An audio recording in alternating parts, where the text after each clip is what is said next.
Hello বন্ধুরা, তোমরা আগের ভিডিওতে দেখলে যে আমরা তুলোগুলোকে ছিঁড়ে ছিঁড়ে নিলাম। এরপরে এই যে তুলোগুলোকে পিটি পিটি একটু হালকা করা হচ্ছে। তোমরা দেখতে থাকো কি তৈরি হচ্ছে।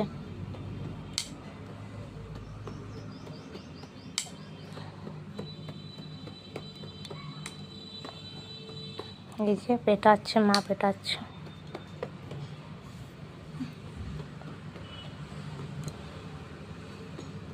এই যে আমাদের পেটানো হয়ে গেল। এই যে আগে যখন খোলটা করে রাখা হয়েছিল, এরপর ওটার ভেতরে ঢোকানো হচ্ছে।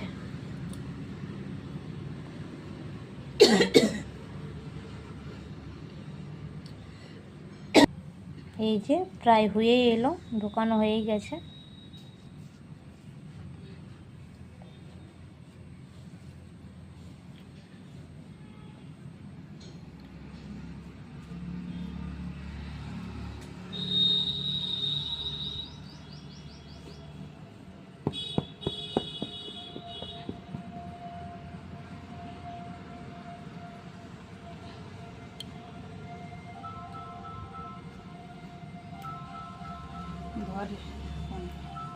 এই যে বন্ধুরা দেখো, এই তো পাত বালিশটা হয়ে গেছে।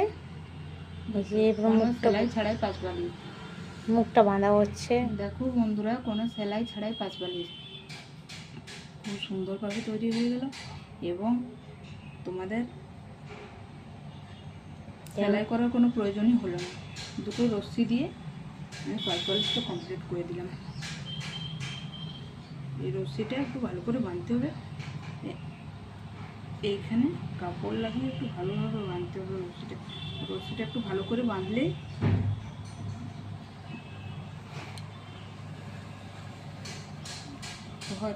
রশ্মিটা বাঁধ।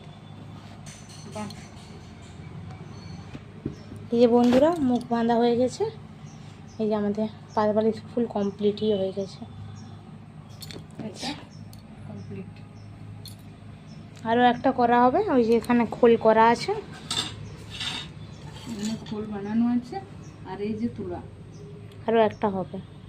ঠিক আছে, তোমরা এইভাবে বানিয়ে নিতে পারবে কোনো সেলাই ছাড়া। বাড়িতে বাচ্চা ছেলের প্যান্ট থাকলেই বানিয়ে নিতে পারবে। যে কোনো বাচ্চা ছেলের প্যান্ট বা বড়দের প্যান্ট থাকলেই বানিয়ে নিতে পারবে। এই রকম পাত বালিশ হবে, কোনো সেলাই করতে হবে না। আর যদি ভালো লেগে থাকে তাহলে লাইক, কমেন্ট আর শেয়ার করবে। আর আমার চ্যানেলটা ভালো